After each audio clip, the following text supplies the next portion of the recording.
유엔 심은원 박선생입니다. 여러분들 반갑습니다. 심판한 박선생 드디어 끝나지 않을 것 같던 1단원이 끝나고 드디어 2단원 들어갑니다. 자, 심판한 박선생의 이게 과학이징.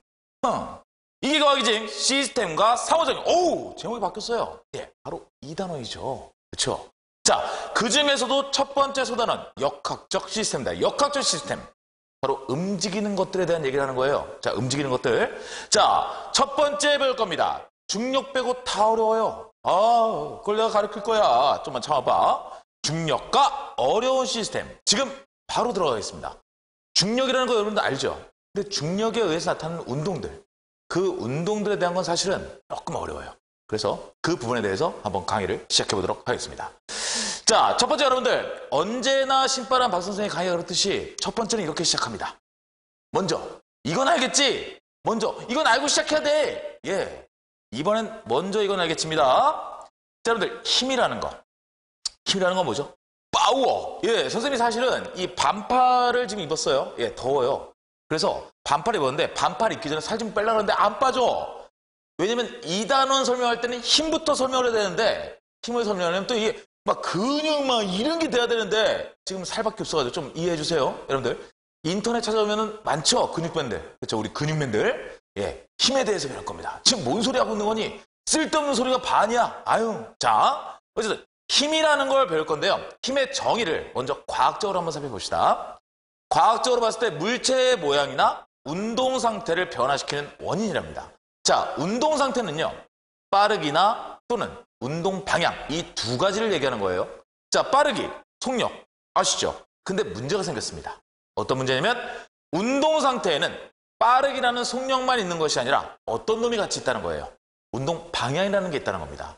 방향을 가집니다. 그러면 이제는 속력이라는 말이 더 이상 사용될 수 없습니다. 바로 속도라는 개념을 써야 됩니다. 그래서요, 물체의 모양이나 운동 상태, 즉 속도를 변화시키는 원인이고요. 여러분들 지금 운동 방향이 들어가면서 속력이 아니라 속도라고 바뀌었죠. 예, 여러분들 바로 이런 것들, 방향성을 가지는 것들을 우리는 벡터량이라고 합니다.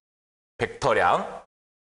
즉 다시 얘기하면 결론적으로 힘이라는 건 벡터량이라는 겁니다. 그럼 벡터량과 다른 말도 있느냐? 예, 다른 말도 있습니다. 벡터량과 반대 개념이라고 하긴 뭐한데요. 어쨌든 기호는 이렇게 쓸게요. 이게 바로 스칼라량입니다. 스칼라량. 여러분들이 그냥 이름 정도만 아셔도 큰 문제가 없는 개념이에요. 자, 벡터량이라는 건 방향을 가집니다. 그럼 스칼라량은 방향이 없습니다. 크기만 있는 거예요. 속력. 자, 몇 미터 퍼 세컨으로 이동한다. 몇 미터 퍼 세컨으로 간다. 예, 스칼라량입니다. 그럼 이걸 속도로 한번 바꿔볼까요? 동쪽으로 몇 미터 퍼 세컨으로 이동한다. 서쪽 방향으로 몇 미터 퍼 세컨으로 이동한다. 자, 아까 얘기했던 것과 지금 얘기했던 것 차이가 뭐예요? 바로 어느 쪽인지 방향이 나타났죠. 방향성을 가지는 것을 우리는 벡터량이라고 하고 방향성 없이 크기만 이야기하는 것을 우리는 스칼라량이라고 합니다. 대표적인 걸로 벡터량이 지금 얘기한 속도가 있고요. 스칼라량은 속력이라는 게 있습니다. 그 개념 여러분들 이제는 헷갈리면 안 됩니다. 여러분들 중학교 때는 뭐 속도를 쓰든 속력을 쓰든 뭐 중학교 선생님들이 아유 잘했어 예, 고등학교는 다릅니다. 여러분들 지금 고딩이죠? 예, 1학년이어도 분명히 고딩입니다. 속력과 속도를 구분 못하면 그때는 혼나는 거예요. 예. 자, 그런데 어쨌든 벡터량이라는 개념이 들어가고요. 이때 단위라는 걸 알아볼 건데 힘의 단위는 그럼 무엇이냐? 자, 여러분들 뭐 뉴턴이라는 거 알죠? 예, 바로 그 얘기를 할 겁니다. 그 얘기를 할 건데 지금 보니까 콤마가 2개 있는 거 봐서는 힘의 단위로 3가지를 배울 것 같아요. 3가지 뭘까요? 네. 모르신다고요? 예, 그래서 알려줄 겁니다. 한번 차근차근 살펴봅시다. 나도 모르거든요. 같이 알아보자고요. 자, 일단 질량이 m인 물체의 중력의 크기입니다. 우리 중력, 힘이죠. 우리가 중력이라는 걸 통해서 힘을 한번 알아보려고 해요. 자, 중력이라는 거 어떻게 구하는 거죠? 맞아요. 중력 가속도를 곱하면 되는 거죠. 무엇에? 질량에. 그럼 질량이 m이라고 나왔습니다. 우리가 중력 가속도는 무엇이라고 표현합니까? g라고 표현하죠. 그러면 질량이 m인 물체의 중력의 크기는 당연히 mg가 되겠네요. 그렇죠? 중력의 크기는 mg가 될 거예요. mg. 자, 그러면 1kg의 물체가요. 지구로부터 힘을 받고 있다고 하자고요. 지구로부터 힘을 받습니다. 지구로부터. 내가 힘을 주는 게 아니라 지구로부터 힘을 받아요. 지구로부터 힘을 받는 건 뭐예요? 중력이죠? 예, 중력입니다. 바로 이 힘은 중력이고요. 중력은 어떤 방향입니까? 지구로부터 받기 때문에 당연히 지구 중심 방향이에요. 우리는 그거를 연직 방향이라고 합니다. 연직 방향. 연직 방향으로 지금 현재 힘을 받고 있어요. 자, 중력이라는 걸 받고 있습니다. 이 중력은 질량입니까? 무게입니까? 그쵸? 중력에 의해 나타나는 게 바로 무게죠. 그쵸? 무게고 지금 이야기한 대로 이 값은 m 곱하기 g의 값을 갖습니다. 자, g라는 거 아직도 혹시 모르는 분들을 위해서 준비했습니다. g는 무엇이냐? 중력 가속도라는 겁니다. 바로 중력이라는 힘에 의해서 물체를 떨어뜨릴 때 시간당 속력이 증가하게 되죠. 힘이 계속 작용하니까. 계속 당기거든. 그러니까 알았어 갈게. 근데 계속 당겨. 알았다고. 이런 식으로 계속 당겨서 가속이 생깁니다. 이 값을 우리는 중력 가속도라고 하고요. 우리 지구에서 측정된 값은 현재 9.8 m/s의 제곱입니다. 9.8 m/s의 제곱. 근데 통상적으로 문제를 풀 때 9.8이라는 값을 집어넣어서 계산하는 것보다는 10이라는 값이 좀 편하기 때문에 문제 자체에 나옵니다. 단 중력 가속도는 10m/s의 제곱으로 한다. 이런 식으로. 그래서 10m/s의 제곱도 여기다가 기재를 했어요. 자, 그럼 이제 본격적으로 들어갑시다. 1kg의 물체가 지구로부터 힘을 받아요. 근데 이 지구로부터 받는 힘은 9.8 m/s의 제곱이라는 중력 가속도를 받게 되는 거거든요. 그러면 1kg이 9.8 m/s의 제곱에 힘을 받게 되면, 힘이 아니라 중력 가속도랑 합쳐지게 되면 결국 중력이 나타내는 무게를 나타내죠. 얼마입니까? 9.8 kg/s의 제곱이 되겠네요. 9.8 kg/s의 제곱. 자, 이게 바로 1kg이 갖는 무게와 같게 되겠네요. 그렇죠? 그리고 1kg이 지구로부터 받는 중력도 되겠죠. 그죠? 자, 근데요, 봤더니요, 이 단위가 너무 긴 거야. 아유, 헷갈려. 그래서 우리는 이걸 간단하게 어떻게 표현합니까? 9.8 뉴턴이라고 표현하죠. 9.8 뉴턴. 자, 9.8 뉴턴이라고 표현하고요. 우리가 봤는데 미터/세크의 제곱이 길거든요. 그래서 어쨌든 지구 때문에 생기는 거잖아요. 9.8 미터/세크의 제곱. 그렇죠? 그래서 이거를 간단하게 F로도 표현을 한대요. 그러면 이 값은 또 어떻게 바뀔 수 있습니까? 9.8 킬로그램 F로도 바뀔 수 있겠죠. 그렇죠? 이 세 가지가 전부 다 무엇입니까? 1kg인 물체가 지구로부터 받는 중력의 크기를 나타내는 값입니다. 이때 단위가 킬로그램 미터/세크의 제곱 뉴턴, 그 다음에 킬로그램 F입니다. 즉 힘의 단위는 어차피 중력도 힘이잖아요. 그럼 힘의 단위가 얘랑 같아야 되는 거죠. 힘의 단위는 킬로그램 미터/세크의 제곱, 그리고 뉴턴, 그리고 킬로그램 F가 되는 겁니다. 그리고 1kg이 지구로부터 받는 힘의 크기는 전부 다 9.8, 9.8, 9.8 똑같아요. 즉 단위가 요 세 개 다 같은 의미를 나타낸다고 볼 수가 있는 거죠. 그죠? 결론적으로 킬로그램 미터/세크의 제곱은 뉴턴과 같고 뉴턴은 킬로그램 F와 같다. 이렇게 생각할 수 있는 것이고, 여기 단위에도 킬로그램 미터/세크의 제곱 뉴턴 킬로그램 F 이렇게 여러분이 적으시면 완벽한 답이 되겠죠. 예. 자, 그럼 이제 힘을 배웠으니까요. 힘의 표시 방법도 한번 배웁시다. 힘의 표시 방법. 자, 힘은요, 크게 작용점, 크기, 그리고 방향. 이렇게 세 가지 가지입니다. 자, 방향이 나왔어요. 방향이 들어갔다는 건 이 값이 이제 스칼라예요, 벡터예요. 아까 맨 처음에 얘기했죠? 예, 벡터입니다, 벡터. 여러분들, 힘의 작용점, 힘의 크기, 힘의 방향인데, 일단 힘의 크기 봅시다. 힘의 크기. 화살표의 길이가 길어요. 그럼 당연히 힘의 크기가 어떻다는 걸까? 길다고? 야, 이 자식아, 힘이 길다 그러면 어떡하냐? 힘의 크기가 크다. 이렇게 표현하셔야겠죠? 예.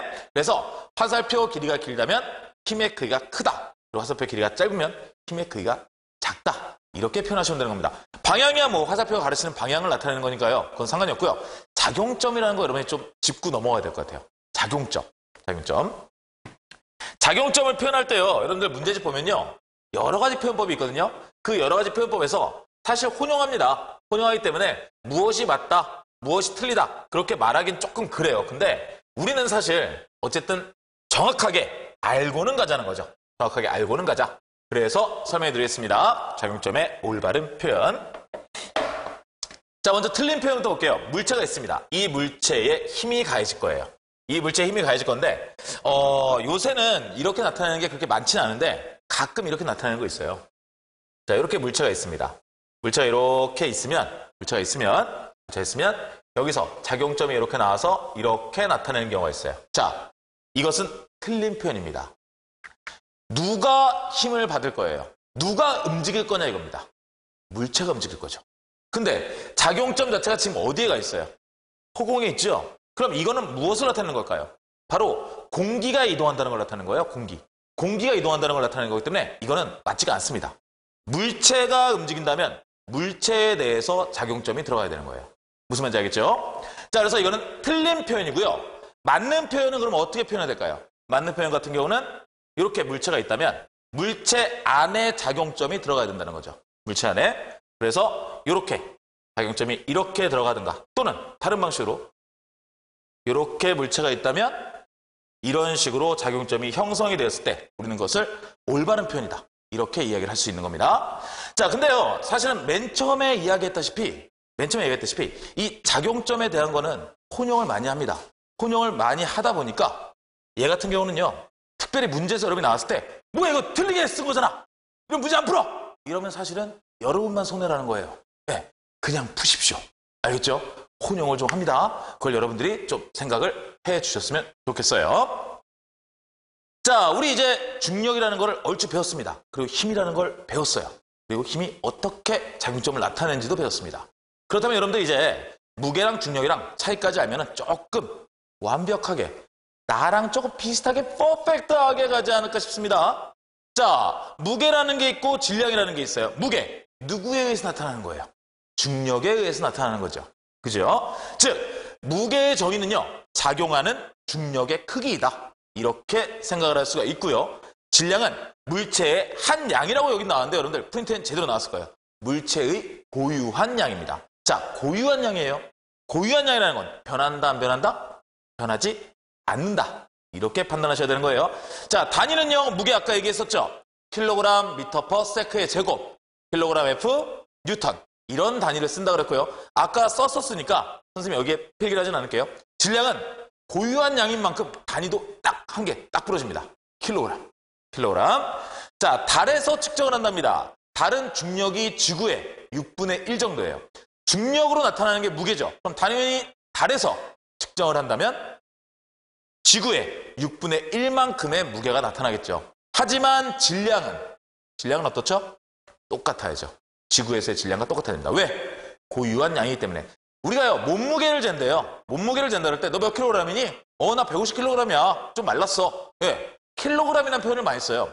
사실 그거는 정확한 표현은 아니죠. 하지만 사람들이 그렇게 많이 쓰기 때문에 그냥 관용적으로 그렇게 쓰는 겁니다. 여러분들이 과학에서 정확하게 얘기한다면 자, 너 몸무게 몇 나가니? 나는 1500kg 미터 퍼 세크의 제곱 나가. 이렇게 찐따처럼 대답을 하시면 됩니다. 알겠죠? 과학은 찐따니까요. 자, 어쨌든 여러분들. 자, 이제 여러분들 조금만 본격적으로 슬슬 들어가야 돼요. 이제 시동을 붕 거셔야 되거든요. 예. 자, 등속 운동입니다. 지구에 중력이 있어요. 중력이 있고요. 내가 물건을 떨굽니다. 그럼 어떻게 되죠? 예, 분명히 중력이 계속 작용하기 때문에 속력이 계속 증가할 거예요. 맞죠? 낙하하는 속력이 계속 증가합니다. 우린 이거를요, 가속 운동이라고 합니다. 그럼 가속 운동을 이제 배워야 되는데요. 가속 운동을 배우려면 기본적으로 속력이 일정한 운동부터 여러분이 밑바탕이 되어야지 이해하기가 쉽겠죠. 그래서 등속 운동부터 먼저 해보고자 합니다. 자, 등속 운동이에요. 속도가 똑같다는 얘기예요. 속도 같대요. 속도는 뭐죠? 벡터량이라고 얘기했습니다. 벡터량은 뭐죠? 방향과 크기가 있어야 됩니다. 예, 크기 좋아요. 예, 크기가 똑같다. 속력이 같구나. 예, 좋습니다. 근데 문제는 뭡니까? 방향도 같아야 된다는 거예요. 방향이 바뀌면 안 됩니다. 여러분들 등속 원운동 있죠? 등속 원운동. 등속 원운동 같은 경우 어때요?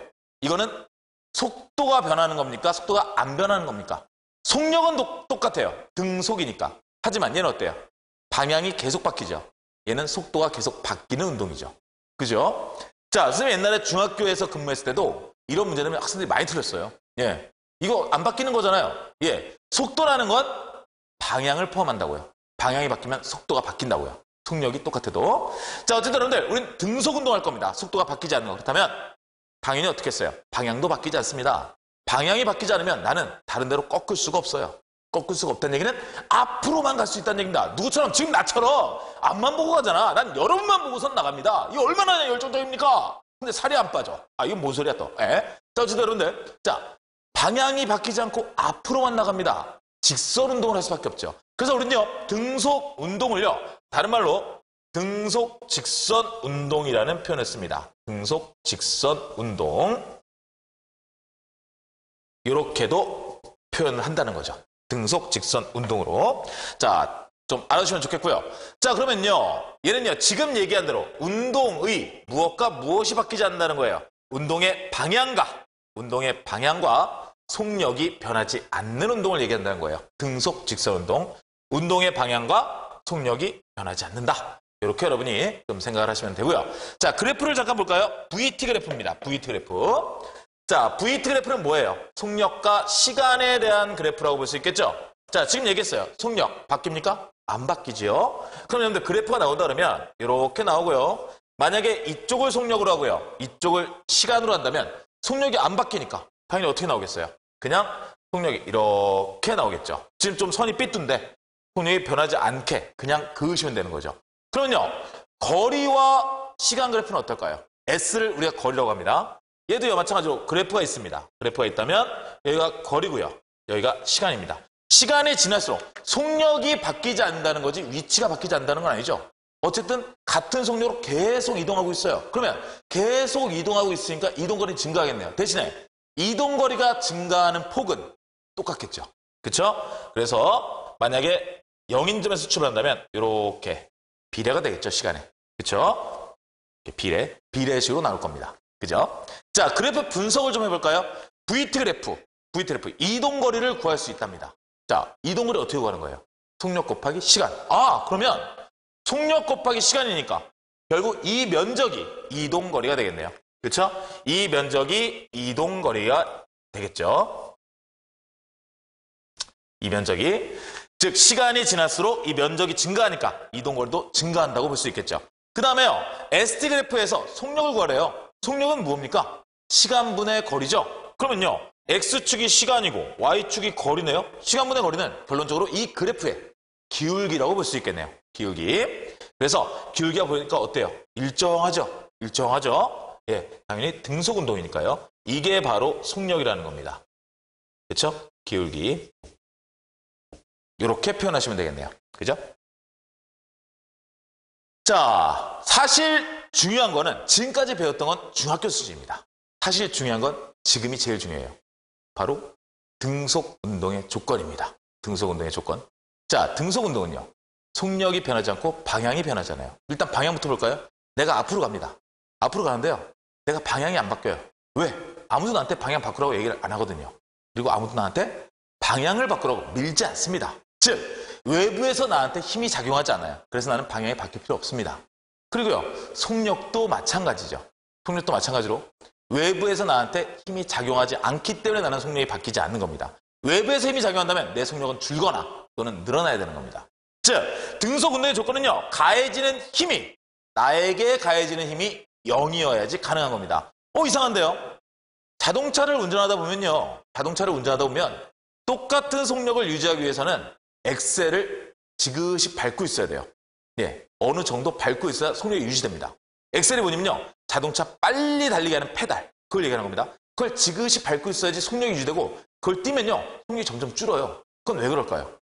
네, 바로 지면과의 마찰력 때문에 그렇습니다. 그거는 마찰력을 보정하는 만큼은 힘을 주는 거예요. 보정하는 만큼은 힘을 주는 겁니다. 만약에 마찰이 없는 곳이라면 엑셀을 밟을 필요 없겠죠. 그렇죠? 그냥 힘만 작용하지 않는다면 원래 속력 그대로 계속 유지가 되는 겁니다. 변하지 않고. 무슨 말인지 알겠죠? 자, 그래서 여러분들 우주 같은 경우 당연히 마찰이 없겠죠. 우주 같은 경우 내가 여러분을 팍 밀었어요. 그럼 여러분들이 똑같은 속력으로 날아갑니다. 어디까지? 우주 끝까지. 다른 곳의 중력에 이끌리지 않는다면. 알겠죠? 자, 이제 본격적으로 들어갑니다. 이제까지 실컷 떠들고 이제 본격적으로 들어가요. 예, 근데 이제까지 떠들었던 게 사실 너무나 필요했던 거예요. 그래서 어쩔 수가 없었습니다. 어쩔 수가 없었어요. 자, 드디어 첫 번째 중력을 받는 물체 운동입니다. 중력을 받아요. 중력을 받는 물체 운동. 일단 여러분이 쉽게 생각하세요. 물건을 떨굽니다. 중력을 받죠? 예, 어떻게 됩니까? 떨어지죠. 이 운동에 대해서 배우고자 합니다. 자, 물건을 놓았더니 땅으로 떨어집니다. 자유낙하 운동이라고 얘기하죠. 그렇죠? 자유낙하 운동. 우리가 첫 번째 배울 거는 바로 자유낙하 운동에 대한 이야기입니다. 자유낙하 운동. 자유낙하 운동은 아까 이야기했었는데요. 중력이 계속적으로 작용한다 그랬어요. 그러면 얘는요. 속력이 유지돼요? 아니죠. 등속 운동이 되려면 어떻게 된다 그랬어요? 외부에서 힘이 작용하면 안 된다 그랬죠. 근데 지금은 중력이 계속 작용하죠. 즉 얘는 등속 운동 아닐 거예요. 그죠? 기본적으로 깔고 들어가세요. 공기저항을 무시할 때 중력만 받아 운동하는 것을 우리는 자유낙하 운동이라고 합니다. 즉 외부의 힘은 오로지 중력만 있는 거예요. 중력. 자, 자유낙하하는 물체는요. 중력을 받아요. 그럼 중력은 어느 방향으로 나온다 그랬어요? 연직 방향으로 나온다 그랬죠? 즉 자유낙하하는 물체는 연직 방향으로 지구에 무엇이 계속 작용한다고요? 중력이 계속 작용한다고요. 자유낙하하는 운동은. 자, 지금 이야기한 대로 중력이 계속 작용합니다. 중력이 계속 작용한다는 얘기는 속도가 바뀔 수밖에 없다는 얘기가 되겠죠? 외부에서 힘이 계속 작용합니다. 등속 운동이 아니라는 얘기예요. 등속 운동이 아니고 이제 다른 표현을 써야 될 때가 온 겁니다. 자, 자유낙하하는 물체는요. 아까 이야기한 대로 중력이 계속 작용하다 보니까 떨어지는 속력이 점점 빨라집니다. 속력이 빨라지면 단위 시간당 이동하는 거리도 바뀌게 되겠죠. 그렇죠? 단위 시간당 이동하는 거리가 바뀔 겁니다. 점점 증가하게 되겠죠. 점점 증가. 자, 그러면요. 이걸 한번 좀 봅시다. 공기저항을 무시할 때 무게와는 관계가 있을까요? 없을까요? 중력은요? 중력은 mg입니다. 그러면요. 무게가 클수록 중력이 커지는 거잖아요. 이게 맞아요. 맞는 말입니다. 그럼 중력이 커지면 당연히 낙하되는 속력도 빨라져야 되는 거 아닌가요? 이 부분은 다릅니다. 자, 물체의 질량이 다르다 그랬어요. 가벼운 놈을 여러분이 움직일 거예요. 가벼운 놈을 움직이려면 힘이 조금만 들어가면 되죠? 네. 근데요, 무거운 놈을 움직일 거예요. 그러면 힘을 많이 집어넣어야 되죠. 여러분들이 중력을요, 중력권에 있다 보니까 너무 당연하게 생각하다 보니까 헷갈리는 친구들이 많아요. 헷갈리는 친구들이 많은데 중력을 당연하지 않게 생각하세요.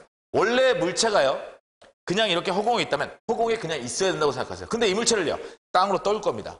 가볍다면 힘이 적게 들 테고, 그 다음에 무겁다면 더 많은 힘을 줘야지 얘를 떨굴 수 있을 거예요. 원래 물체가 그냥 이렇게 있는 상태라면. 그쵸? 그죠? 예, 중력도 마찬가지입니다. 가벼운 놈에 대해서는 조금의 힘으로 얘를 떨구는 거예요. 하지만 무거운 물체에 대해서는 얘를 움직이는데 힘이 많이 들기 때문에 큰 힘으로 얘를 떨구는 겁니다. 결론적으로 둘의 속력은 똑같이 되는 거예요. 똑같이. 아시겠죠? 예, 그래서 여러분들 중학교 때 이거 배웠죠? 진공에서 깃털과 쇠구슬은 낙하하는 속도가 같다. 그렇죠? 그거. 그래서 공기저항을 무시할 때 무게와는 관계가 없다. 이렇게 여러분 생각하시면 될 것 같아요.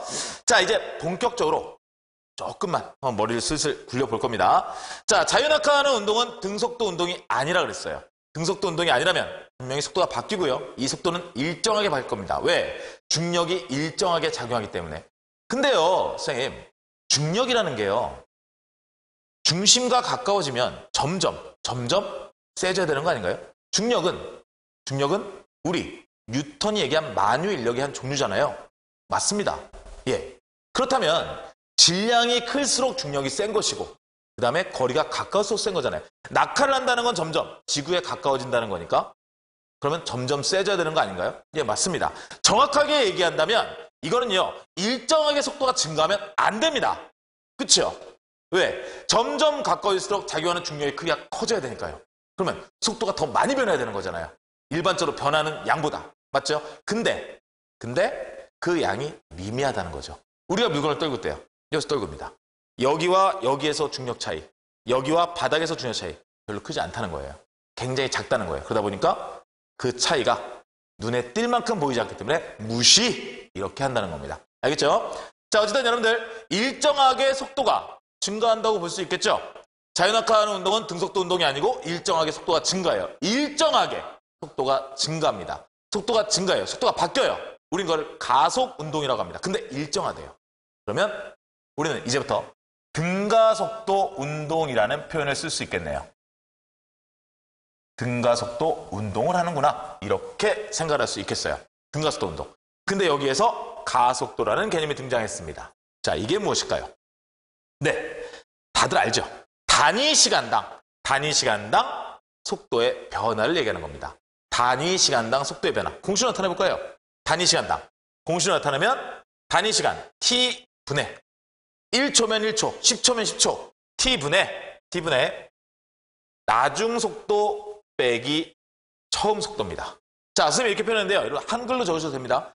나중 속도 빼기 처음 속도. V-V0. 이걸 우리는 이제부터 가속도 A라고 표현할 겁니다. 가속도 A. 단위는요. 쉽게 볼까요? 단위 시간. 초로 두고요. 그 다음에 속력이죠. 속도. 미터 퍼 세크. 빼기 미터 퍼 세크네요. 맞죠? 예. 그 값을 나타내면 어쨌든 여러분들 얘는요. 세크분의 미터 퍼 세크가 되겠죠. 그렇죠? 아, 이 미터 퍼 세크에서 미터 퍼 세크 뺐는데 왜 미터 퍼 세크가 남아요? 선생님 바보예요? 예. 니네 바보니? 예. 여기에 있는 수치를 빼야죠. 단위를 빼는 게 아니지. 그치? 혹시나 하고 얘기했다. 노파심에. 예. 다 알지. 그래 알아. 그건 아는데 혹시나 하고 100명 중에 1명. 예.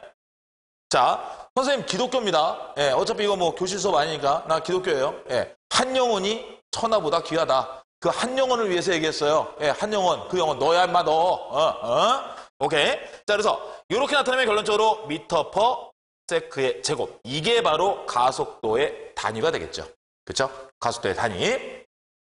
자, 그러면요. 정지해 있던 물체가 10초 뒤에 10m per sec가 됐대요. 그럼 이 물체 가속도는 어떻게 구할까요? 되게 쉽죠? 예. 정지했던 물체가 10초 뒤에 10m per sec가 됐습니다. 그러면 시간은 몇 초 걸렸어요? 10초 걸렸죠? 그러면 10초분의 결론적으로 나중 속도 몇 미터 퍼 세컨드 됐죠? 10 미터 퍼 세컨드 됐어요. 그리고 처음은요. 정지에 있었다네요. 그러면 빼기 0 미터 퍼 세크죠. 그럼 얘는요. 10분의 10이니까 1 미터 퍼 세크의 제곱이란 얘기죠.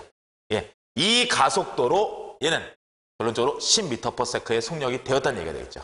아시겠죠? 자, 서쪽으로 4m per sec로 운동하던 물체가 5초 후 동쪽으로 16m per sec로 운동을 한답니다. 그랬을 때 가속도는 얼마일까요? 예, 이번엔 방향이 들어갔습니다. 자, 당연하죠. 가속도, 속도, 벡터량, 방향 원래 들어가야 되는 거죠? 예. 자, 한번 해봅시다. 이거로 몸 풀었으니까 이제 한번 속도의 개념을 정확하게 알아야죠. 예, 어렵잖아요. 이거 되게 쉬워요. 예. 속도라는 거, 방향성입니다. 방향성을 나타내야 돼요. 그러면 여러분들 어떻게 하시면요. 가속도를요. 그냥 표현해 주시면 됩니다. 여러분이 이쪽 방향을 플러스로 했어요? 그럼 이쪽 방향은 마이너스인 겁니다. 이쪽 방향이 동쪽이에요? 그럼 이쪽 방향이 서쪽이죠. 그것만 표시해 주시면 돼요. 실제 그냥 그렇게 쓰시면 됩니다. 자, 보세요. 서쪽으로 운동했는데 동쪽으로 운동을 하게 됐어요. 그럼 뭐예요? 동쪽으로 가속도가 작용했다는 얘기죠. 그럼 마지막에 가속도 구하신 다음에 동쪽이라고 적어주시면 돼요. 또는 서쪽을 플러스로 정하셨어요? 그러면 마지막을 마이너스로 정하시면 됩니다. 예, 해볼게요. 어려운 거 아닙니다. 일단 이 부분부터 짚고 넘어가야 되기 때문에 지금 하는 거예요. 굉장히 기본 문제들. 자, 서쪽으로 4m per sec로 운동합니다. 그럼 선생님은 서쪽을 플러스로 두겠습니다. 서쪽을 플러스로. 그러면 맨 처음에 초기 속도 V0. 초기 속도는 플러스 4m per sec인 거죠. 맞죠? 그러면요. 나중 속도는요. 나중 속도는 V는 마이너스 16m per sec인 거죠. 그죠? 방향이 반대니까. 그리고요. 시간은요. 시간은 5초가 걸렸답니다. 맞죠? 자, 다 나왔네요. 이제 한번 만들어 볼까요? T분의 5분의 나중 속도 마이너스 16m per sec. 그 다음에 빼기 처음 속도 4m per sec. 하면은 5초분의 마이너스 20m per sec 나오고 이 값은 마이너스 4m per sec의 제곱. 이게 바로 가속도가 되겠죠. 아시겠죠? 이렇게. 자, 등속도 운동에서는요. 외부에서 작용하는 힘이 그렇죠, 없다는 겁니다. 등속도 운동은. 하지만 등가속도 운동은 외부에서 작용하는 힘이 있어요. 왜? 속력이 바뀌었으니까. 근데요. 지금 이야기할 때 뭐라 했습니까? 일정하게 바뀌는 거랬어요. 일정하게 바뀌면 힘이 갑자기 팍 들어왔다가 확 뺐다가 그럼 안 되겠죠. 일정하게 작용할 때 등가속도 운동이 나타날 수 있다는 겁니다. 일정하게 작용할 때 등가속도 운동에서는 외부에서 작용하는 힘이 일정하게 작용을 한다는 거죠. 알겠죠? 예, 좋습니다. 여기까지 잘 따라왔을 거라고 생각을 하고 여러분들 이제 등가속도 운동의 식을 본격적으로 한번 살펴보겠습니다. 오늘 강의에서는요. 사실 여러분들 등가속도 운동은요. 통합과학에서 잘 나오지 않아요. 등가속도 운동에 대한 식은 사실 자유낙하 운동 지금 배운 거 있죠? 예, 떨어질수록 속력이 빨라진다. 그러니까 이동거리가 증가한다. 예, 이게 통합과학의 전부입니다. 근데 나는 여러분한테 통합과학을 가르치고 싶은 게 아니에요. 정말 통합과학을 가르치고 싶은 거예요. 예, 무슨 말이냐고요? 교과서에 있는 통합과학이 아니라 선생님이 가르치고 싶은 건요. 여러분이 통합적인, 정말 통합적인 과학을 가르치고 싶은 겁니다. 그래서요. 범위를 막 뛰어넘는다 그랬죠? 그렇죠? 맨 처음에 얘기했다시피 이 부분에 대해서 여러분 시간이 없다면 스킵하셔도 상관없어요. 스킵하면 섭섭하겠죠. 근데 뭐 어쩔 수 없죠. 네. 너한테 얘기하는 거야. 너. 예. 스킵하지 마. 들어두면 좋습니다. 들어두면. 알겠죠? 그래서 등가속도 직선 운동의 식을 볼 겁니다. 이건 사실 물리 1에서 배워야 되는 건데요. 우리가 지금부터 들어가자고요. 지금부터 개념 잡아두면 좋죠, 뭐. 지금 다 이해할 수 있는 인지 수준인데요. 자, 먼저 정해야 돼요. A는 가속도입니다. 그리고 T는 시간이에요. 그렇죠? 그리고 V는 나중 속도고요. V0는 처음의 초기 속도입니다. 아시겠죠? 그리고 S로 표현하는 건 이제부터 거리를 표현할 거예요. 이동 거리. 자, 좋습니다. 자, 먼저 이거부터 쳐볼까요? A는 어떻게 나타난다 그랬어요? A는 시간분의 속도 변화량이라고 얘기했습니다. V-V0 이렇게 표현한다고 얘기했었죠. 그죠? 자, 좋아요. 넘어갑시다. 그럼 V는 어떻게 표현할까요? V는 여기서 V만 남겨놓고 넘기면 되죠? V만 남기고 넘기니까요. 얘는요. V0 플러스 AT가 나오네요. V0 플러스 AT. 예. 그럼 나중 속도는 결국 초기 속도 더하기 가속도와 시간을 곱한 것. 이렇게 구할 수 있다는 식이 됐네요. 맞죠? 예, 좋습니다. 그러면 우리가요. VT 그래프 한번 그려봅시다. VT. 속도가 점점 어떻게 되는 거예요? 속도가 바뀌는 거죠? 그쵸? 속도가 어떻게 바뀌어요? 그래프를 그려보면 여기가 V, 여기가 T라고 했을 때 맨 처음에 속도가, 초기 속도가 여기입니다. 여기가 V0인 지점이에요. 그리고 나중에 봤더니요. 속도가 V까지 올라갔답니다. 그러면요. 속도가 점점 올라가겠죠? 점점 올라갑니다. 네, 올라가요. 그쵸? 그러면 이 상태에서 한번 거리 구해볼까요? 거리는 어떻게 구한다 그랬어요? 속도 곱하기 시간 하면 되죠? 예. 속력 곱하기 시간. 결론적으로 이거의 면적이 되겠네요. 그쵸? 면적을 쭉 해서 만들어 보니까 이야, 기가 막히네. 누굽니까? 사다리꼴이죠. 사다리꼴의 넓이를 구하면 되는 거예요. 사다리꼴 넓이 여러분들 어떻게 구하죠? 아랫변 더하기 윗변 곱하기 높이 곱하기 2분의 1이죠. 그대로 하시면 됩니다. 아랫변 누로 두면 돼요. 이거로 두시면 되죠? 그 다음에 윗변 이거로 두시면 돼요. 아랫변 V. 그러면 S 거리는 넓이니까 V 플러스 V0가 되겠죠. 그쵸? 아랫변 더하기 윗변. 네, 곱하기 높이입니다. 높이는 뭐예요? 네, 바로 이 점이죠? 예, T죠. 곱하기 T 그리고 곱하기 2분의 1. 이거를 좀 정리해 볼까요? 이걸 정리하면 S는 V0T 플러스 2분의 1 AT 제곱이 됩니다. AT 제곱. 근데 쌤, 이게 어떻게 이렇게 돼요? 예, 여러분들 그거 변환가정까지 내가 써줘야 되나? 참, 이거 지금 계산하면 어떻게 돼요? S는 V 2분의 VT 플러스 2분의 V0T 되죠? 예, 그거를 여러분이 가속도로 변환시키면 돼요. 변환시키면 결론적으로 S는 V0T 플러스 2분의 AT 제곱과 같은 식이 나온다는 거예요. 알겠죠? 예, 그렇게 여러분이 좀 이건 변환을 해보세요. 알겠죠? 네. 자, 이렇게 하시면 되고요. 이제는요, 식을 한번 좀 더 변형을 해볼 겁니다. 좀 더 변형을. 그냥 또, 마음에 걸려. 마음에 걸려. 그냥, 한번 변환해줄게. 마음에 걸려, 그냥. 자, 일단 한번 지우고요. 그러니까 이게 수학이 바탕이 돼야 되는데, 예. 또 아는 애들은 스킵하면 돼요. 모르는 친구들 때문에 그러는 거니까. 네. 자, 아까 넓이를 구하면 그 넓이는 사다리꼴의 넓이와 같다 그랬죠? 사다리꼴의 넓이와 같다는 거고 결론적으로 이 값은요, S는 V 플러스 V 제로, 그 다음에 곱하기 시간, 그 다음에 2분의 1이라고 했습니다. 맞죠? 이거를 정리를 해봅시다. 정리를 해보면 2분의 VT 플러스 V 제로 T가 되겠네요. 그쵸? 맞죠? 자, 그럼 S. 자, 이렇게 나오겠죠? 그죠? 이 상태에서 이제 여러분들, 이걸 그냥 묶은 걸 그대로 둘 거였나요? 그럼 2분의 V 플러스 V 제로. 그리고 T가 되겠죠? 그쵸? 맞습니다. 자, 이 상태에서 이제 무엇을 하면 되는 거냐면요. 무엇을 하면 되냐면, 이거를 이제 계산하죠. V 값은 어떻게 나오는 거라 했어요? V는 V0 플러스 AT라 그랬죠. 그쵸? 그러면 한번 V는 V0 플러스 AT. 이걸 한번 여기다가 그대로 대입을 해봅시다. 그대로 대입을 하면 V0 플러스 AT 플러스 V0. 그리고 T인 거죠. 그리고 2분의 네요. 맞죠? 그러면 이 값은요. 마찬가지로 2분의 2V0 플러스 AT 그리고 T네요. 맞죠? 시골주 이제 눈에 보이죠? 네. 자, 요 값을 그대로 해석하면 2분의 2V0T 그 다음에 플러스 AT 제곱이죠. 그죠? 끝났죠? 이 값이 뭐라 그랬어요? 이 값이 S 값이라 그랬죠. 그럼 이제 정리하겠습니다. 정리하면 S는 약분돼서 V0T 플러스 그 다음에 얘는 약분이 안 되죠. 2분의 1 AT 제곱. 자, 수식이 중요한 건 아닙니다. 사실은. 쓰는 건 이것만 써요. 근데 선생님은 여러분한테 암기를 그렇게 좋아하진 않아요. 그래서 이렇게 다 한 번씩은 해봤으면 좋겠어요. 무슨 말인지 알겠죠? 지금 식도 다 써졌어요. 이거 변한 거. 그쵸? 그럼 여러분들 이거 다 적용할 수 있어야 돼요. 당연히 적용할 줄 아는 학생들은 이 식을 보고 있는 게 아니라 스킵했어야 되고요. 그쵸? 자, 좋습니다. 다시 본론으로 돌아올게요. 본론으로 돌아와서 식을 다시 제대로 쓰고 그리고 다시 시작할 수 있도록 하겠습니다.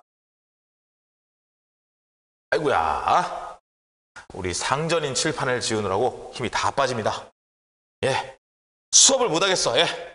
이 칠판을 지웠더니 힘이 다 빠져서 수업을 못하겠습니다. 오늘 퇴근합시다. 뻥입니다.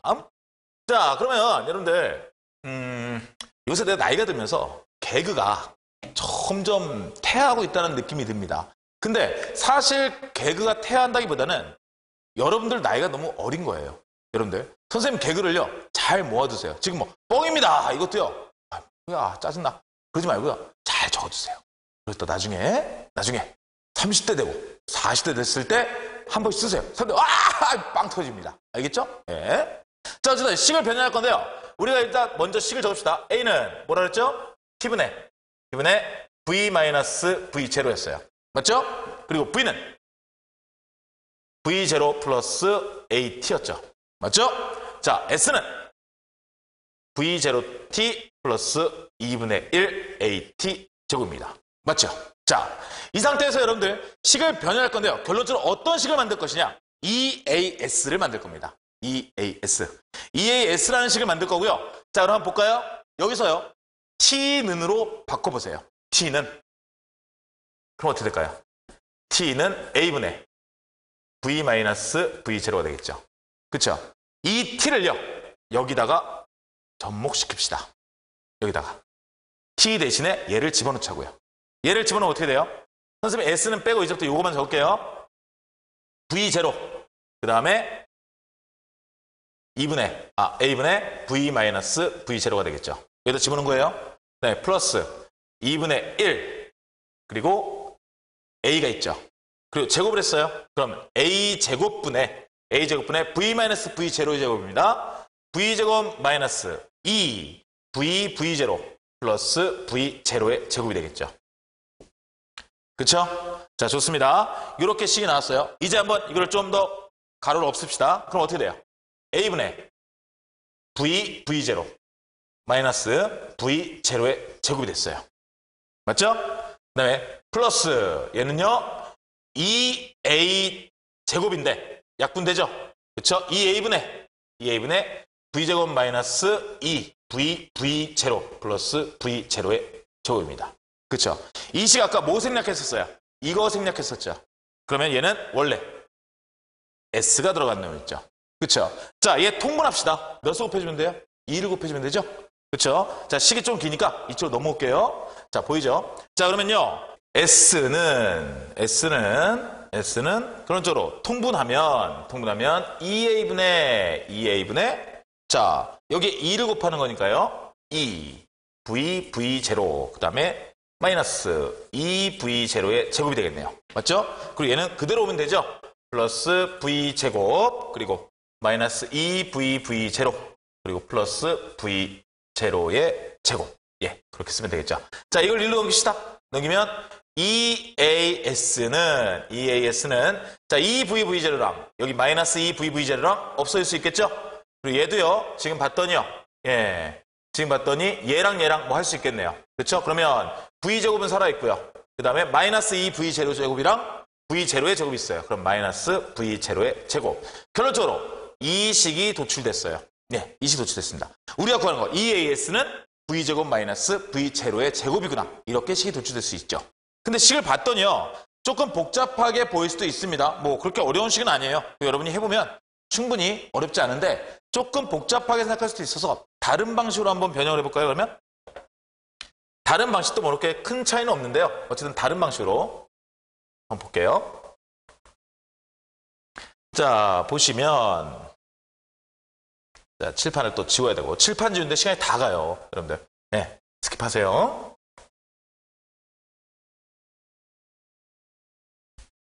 자, 보시면 선생님이 왜 굳이 유도하는 과정을 자꾸 다 설명해 주느냐? 사실 여러분이 나중에 물리원 배우려면요. 유도하는 과정을 그렇게 자세히 하진 않아요. 근데 선생님이 원하는 건 그겁니다. 식을 따라가시는 건 의미 없어요. 식을 따라오게 만들어야 돼요. 그러면 여러분이 유도를 할 수 있어야 됩니다. 그러면 식을 외울 필요도 없어요. 얼마든지 변형이 가능합니다. 지금 우리가 필요한 식을 만들기 위해서 그런 거고 여러분이 문제 푸실 때 여러분이 필요한 식은요. 여러분이 만드시면 돼요. 유도하시면 되는 거예요. 그래서 그럽니다. 자, 그러면요. 어떤 식을 또 변형시킬 거냐면요. 같은 답이 나올 겁니다. EAS는 V제곱 마이너스 V 제로의 제곱으로. 자, 이걸 한번 변형시킬게요. V 제로 T 플러스 2분의 1 AT 제곱. 아까와는 조금 다른 방식으로 한번 변형시켜 볼게요. 자, 이 2분의 1이 마음에 안 듭니다. 그럼 어떻게 하면 돼요? 곱하기 2 하면 되죠? 그러면 ES는 2V 제로 T 플러스 AT 제곱이 되죠. 그쵸? 이때 여러분들 자, EAS는 근데 T로 한번 묶어볼까요? T로. 그러면 ES는 2V 제로 플러스 AT 해놓고 얘를 T로 묶으면 되겠네요. 그쵸? 자, T가 마음에 안 듭니다. T 넘기세요. 그러면 T분의 ES는 어떻게 되죠? V 제로 플러스 V 제로 플러스 AT와 같은 거죠. 그쵸? 자, 봤더니요. V0 플러스 AT예요. 이거 누구죠? V네요.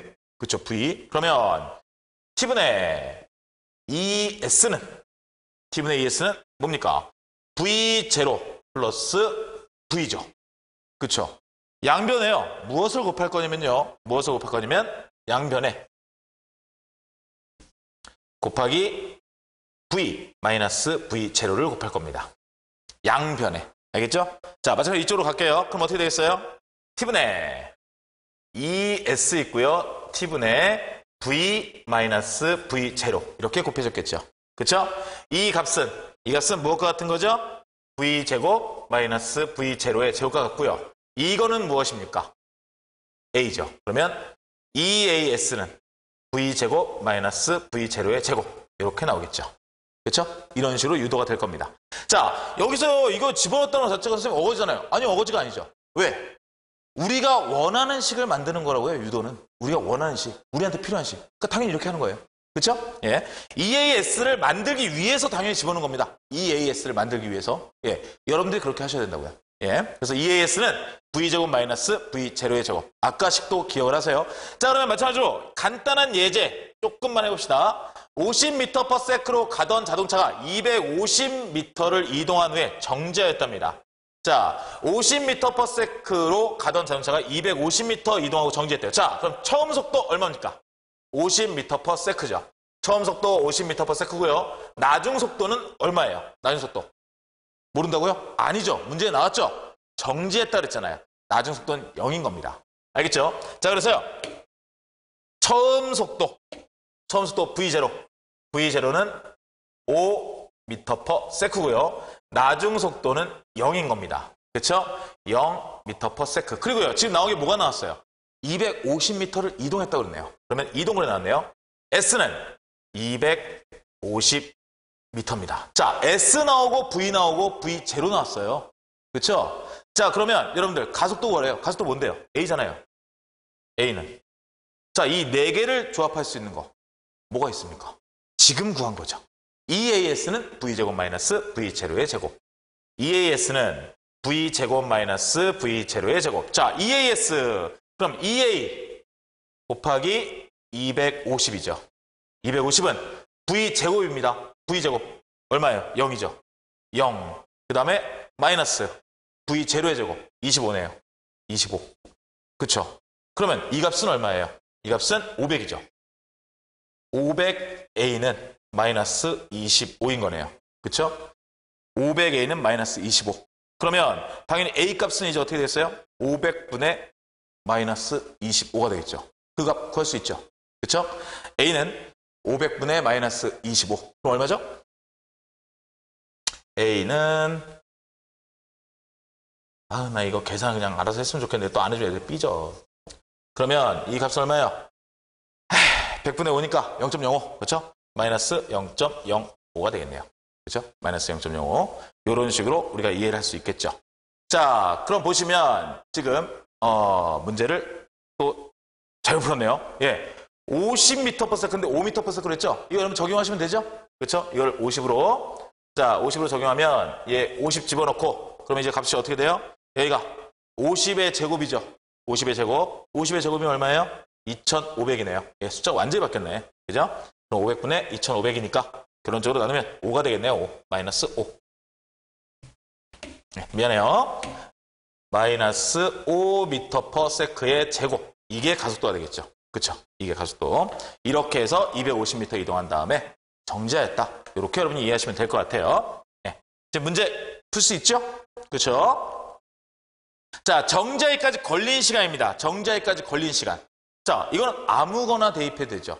자, 시간만 나오면 됩니다. 일단 뭐가 있죠? V는 V0 플러스 AT가 있죠. 간단하게. 이거 집어넣어볼까요? V가 얼마예요? 0이죠. 0은 V0 50. 그 다음에 플러스 A는 마이너스 5. 마이너스 5 m/s의 제곱. 예, 여기도 원래는 m/s가 들어가야 되죠? 네, 곱하기 T인 거죠. 자, 얼마 들어가면 돼요? 10 들어가면 돼요. 10초. 그렇죠? 10초. 요게 답이 되겠죠. 자, 5m/s로 직선으로 이동하는 물체가 10초 후 55m/s가 되었다면 그동안 이동한 거리는 그랬습니다. 이동한 거리는. 자, 일단요. 지금 뭐가 나왔습니까? 시간 나왔죠. 시간 10초 나왔고요. 그 다음에 초기 속도 나왔고요. 나중 속도 나왔어요. 그러면 가속도 구할 수 있겠네요. 근데 지금 뭘 구하래요? 지금 이동 거리 구하래죠? 그럼 마찬가지로 아까 썼던 거 그대로 써도 되겠네요. 그죠? EAS는 해서 해도 문제는 없겠죠. 그쵸? 근데 55의 제곱을 구하기가 조금 짜증나죠? 그쵸? 그러면 다른 방식으로 해볼까요? 자, 시간 나오고 나중 속도 나오고 처음 속도 나왔습니다. 뭐 구할 수 있어요? 가속도 구할 수 있죠. 그쵸? 가속도 어떻게 구합니까? A는 T분의 V-V0. 자, 그러면 이 값은 10초. 그 다음에 55 마이너스 5가 되겠지요. 그렇죠? 자, 그럼 얘는 얼마죠? 10분의 50이니까 5 m/s의 제곱이 되겠네요. 맞죠? 이게 바로 A 값이죠. A 값. 그죠? 그러면 이동한 거리 뭐라고 했을까? S는 V0t 플러스 2분의 1 AT 제곱이라고 그랬죠. 그렇죠? 아까 EAS 눈으로 구해도 되는데 저거 55 제곱하기가 짜증나서 지금 이렇게 하는 거예요. 그죠? 같은 값입니다. 어차피. 자, 그러면 V0가요. 5였죠? 그럼 5인데 10초니까 얘는요. 5 곱하기 10초 플러스 2분의 1 가속도 5 곱하기 T 제곱인 거죠. 그쵸? T인데 T가 얼마나 했죠? 10초. 그러면 100. 그쵸? 이게 거리가 된다는 얘기죠. 자, 계산해보면요. 50. 그 다음에 플러스 약분하면 이 얼마죠? 50 곱하기 5니까요. 250 나오겠네요. 결론적으로 300m를 이동했다는 얘기가 되겠죠. 그렇죠? 300m. 예. 자, 식도 간단하죠. 자, 근데 문제가 있었어. 내가 지금 이제까지 설명했는데, 네, 우리 지금 하는 거 자유낙하죠. 자유낙하. 그렇죠. 자유낙하. 자, 그럼 가속도 대신에 뭐 집어넣으면 돼요? G 집어넣으면 되죠. G를 넣으면 되고요. 초기속도 자유낙하니까 그대로 떨구는 겁니다. 맞죠? 그대로 떨구는 거. 그 얘기는 뭐죠? 그대로 떨구는 얘기는 바로 초기속도가 0이다. 이렇게 우리가 판단할 수 있겠죠. 자, 그러면 여러분들 식을 그대로 변해봅시다. V는 원래 뭐였어요? V0 플러스 AT였는데요. 이제 자유낙하는요. V는 V0 플러스 GT가 되겠죠. 그레이트 티처. 예, 그레이트 티처. 자, GT가 되고요. S는 V0T 플러스 2분의 1 GT의 제곱이 되겠죠. 그쵸? 그 다음에요. EGS는요. EGS는 V제곱 마이너스 V0의 제곱 똑같은데 아까 얘기했죠. V0가 얼마나 그랬습니까? 0이라 그랬습니다. 그럼 더 이상 쓸 필요 없죠? 예, 바로 V는 GT고요. 그 다음에 S에서 V0가 0입니다. V0T도 0이 나와야 되니까 2분의 1 GT 제곱이 나와야겠죠. 그리고 EGS는 마찬가지로 V제곱이다. 이렇게 식이 변형될 수가 있겠죠. 그죠? 이렇게 요거 참고하시면 될 것 같아요. 자, 이번엔 수평 방향으로 던진 물체입니다. 와, 자유낙하 이렇게 길었는데 수평 방향은 어떻게? 수평은 금방 해요. 금방. 자, 이게 수평 방향으로 던진 물체입니다. 물체의 힘을요, 오로지 앞으로만 톡 준 거예요. 예, 앞으로 날아가는 겁니다. 그럼 밑으로 힘은 뭐가 있어요? 중력밖에 작용하지 않겠죠? 그럼 밑에서 중력이 작용합니다. 중력만 작용해요. 바로 등가속도 운동이죠. 근데 앞으로는 이미 내 손을 떠났죠. 아무 힘도 작용하지 않습니다. 아무 힘도 작용하지 않으면 등속 운동이죠. 그렇죠? 등가속도 운동과 등속 운동이 같이 나온다는 얘기예요. 자, 공기저항 무시할 때 연집 방향으로는 중력만 작용합니다. 즉 등가속 운동입니다. 자, 수평 방향으로는 작용하는 힘이 없습니다. 그래서 등속 운동입니다. 자, 물체의 운동 방향과 힘이 작용하는 방향이 나란하지 않아요. 물체는 앞으로 가는데 중력은 밑으로 계속 작용하죠. 예, 수직입니다. 이럴 때 우리는요, 포물선 운동이다. 이렇게 이야기하는 거예요. 포물선 운동. 자, 원래요, 여기서 중학교 때 배웠겠지만 얘네 떨어질 때 점점 증가하고 그랬을 때 요 힘의 크기 비교해서 이 운동만 나오는데 이 부분은 나중에 필요하면 그때 설명하는 거로 그렇게 하겠습니다. 자, 포물선 운동이고요.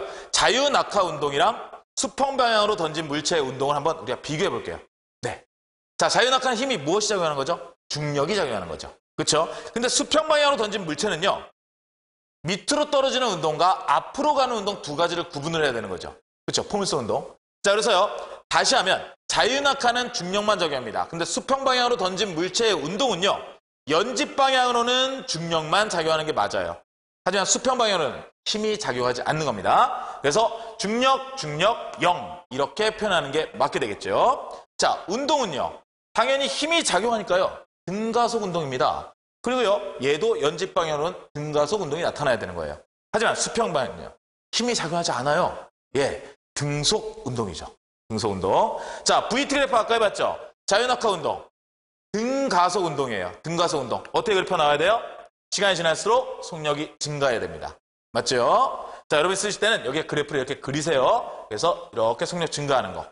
얘도 마찬가지로 연집 방향일 때요, 속력 증가하셔야 됩니다. 하지만 수평 방향일 땐 힘이 작용하지 않고 등속 운동이기 때문에 그래프가 속도가 일정하게 나와야 된다는 거죠. 아시겠죠? 예. 자, 뉴턴은요, 이런 생각을 했어요. 예. 지금까지는요, 우리요, 자유낙하와 수평 방향으로 던진 물체 운동 배웠습니다. 이제 이거를 기본으로 해서 뉴턴이 생각한 그 사고 실험에 대해서 잠깐 이야기를 나눌 거예요. 예. 자, 지구는 동그랗습니다. 그럼 물체를 던진다면 당연히 그 물체는 떨어지겠죠. 근데 물체를 아주 세게 던져요. 지구가 동그란데요, 물체를 세게 던질 거예요. 그러면 더 앞으로 가서 떨어지겠죠. 그렇죠? 앞으로 가서 떨어질 겁니다. 그러면 더 세게 던지면 더 앞으로 가서 떨어지겠죠. 그러다가 어느 순간에요, 지구가 둥그렇게 꺾인 그 지점까지 던지면 떨어질 때 어떻게 돼요? 바닥에 떨어지는 게 아니라 지구가 이렇게 동그랗죠. 그럼 계속 떨어지고만 있지 않을까? 이 생각을 한 겁니다. 이 생각을. 자, 칠판을 좀 지워볼게요. 이제 걸레가 좀 말라가지고 칠판이 좀 잘 지워지지가 않네요.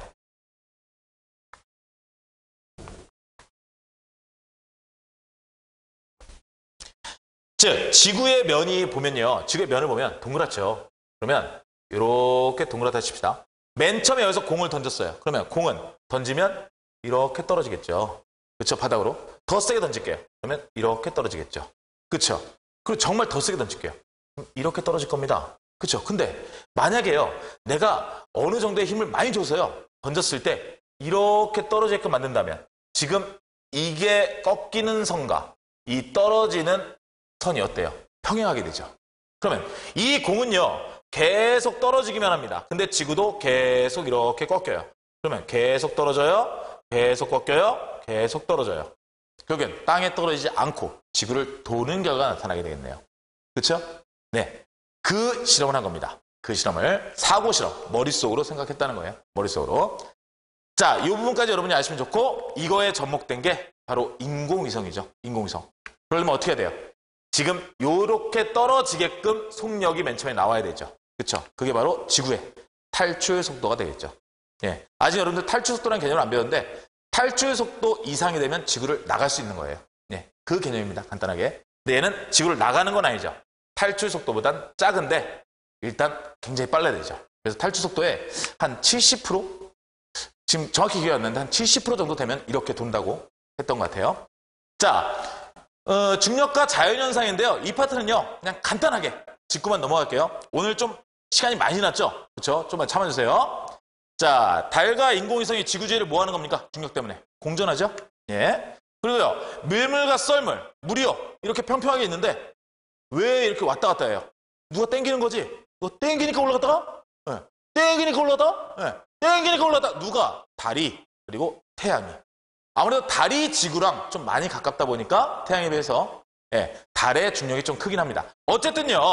밀물과 썰물의 주된 원인은 태양과 달이 지구에 작용하는 중력이라는 거예요. 그다음에 높은 산 올라갑니다. 그럼 어떻게 돼요? 공기가 점점 희박해지죠. 그렇죠? 왜? 중력에서 공기가 밑에 많이 쌓여 있으니까. 자, 높은 산은 낮은 곳보다 공기가 희박하다. 그렇게 여러분이 이해하시면 될 것 같아요. 자, 지구 시스템 나머지 겁니다. 물이 위에서 아래로 흐릅니다. 왜? 중력 때문에 물이 위에서 아래로 흐르다 보니까 다른 것들을 깎아요. 우리는 그거를 침식작용이라고 하죠. 침식작용에 의한 지표변화, 산사태, 그리고 빙하에 의해서 만들어지는 거 뭐죠? U자곡이 형성된다는 거죠. 중학교 때 배웠죠. 즉, 침식작용에 의한 지표변화, 그 다음에 빙하에 의한 U자곡 형성. 자, 물질의 밀도에 따라서요. 액체와 기체 상태일 때는요. 위치가 바뀌게 됩니다. 무거운 놈이 아래로 내려가고 가벼운 놈이 위로 올라가요. 우리는 이거를 대류현상이라고 하죠. 바로 중력 때문에 나타나는 겁니다. 중력. 그리고 공기의 대류현상으로 구름이 생성되고요. 비나 눈이요. 어떻게 됩니까? 떨어져요. 맞죠? 떨어집니다. 우리는 이거를 기상현상이라고 하죠. 기상현상. 즉, 기상현상의 원인도 된다는 겁니다. 무엇이? 중력이. 자, 이번에는 생명 시스템 봅시다. 생명 시스템. 목이 긴 기린이 있습니다. 그러면요. 머리까지 일단은 피가 전달은 돼야 되는데 야, 피가 전달돼야 되는데 그러면 심장이요. 강해야겠네요. 그렇죠? 그래서 기린은요. 심장이 크고요. 혈압이 셉니다. 알겠죠? 자, 민들레씨의 gat털. 민들레씨의 gat털은 사방으로 퍼져나가야 돼요. 날아다녀야 됩니다. 날아다닌다? 중력을 이긴다는 거네요. 민들레씨의 gat털은 중력을 이기고 멀리 날려가는 역할을 한다. 그죠? 자, 몸무게가 무거운 코끼리 버텨야 됩니다. 무엇이 단단해야 될까요? 골격이 단단해야죠. 그렇죠? 기속 전정기관 배웠죠? 우리 몸의 균형을 유지하는 거요. 중력에 의해서 균형을 유지하는 거. 그다음에 조류는요. 뼛속이 비어 있습니다. 그래서 가볍죠. 날기 쉽죠. 예. 자, 여기까지입니다. 여러분들 지구 시스템과 생명 시스템 중력에 의한 거 어렵지 않죠? 앞에 부분 있죠. 등가속도 운동에 대한 공식, 등속 운동에 대한 공식. 사실 오늘 배운 것과 다음 시간에 배우는 건요. 좀 공식이 몇 개 나올 거예요. 근데 오늘 게 조금 더 많은 겁니다. 벌써 다 끝난 거예요. 여러분들 다시 한번 이해하시고요. 어렵지 않으니까요. 알겠죠? 요 정도 문제만 일단 푸시면 됩니다. 물론 문제가 나오면 굉장히 어렵게 나오는데요. 고1은 거기까지 나올 것도 없습니다. 그러니까 기본 개념만 일단 착실히 쌓자고요. 알겠죠? 예, 고생했습니다. 다음 시간에 뵙겠습니다. 뉴인!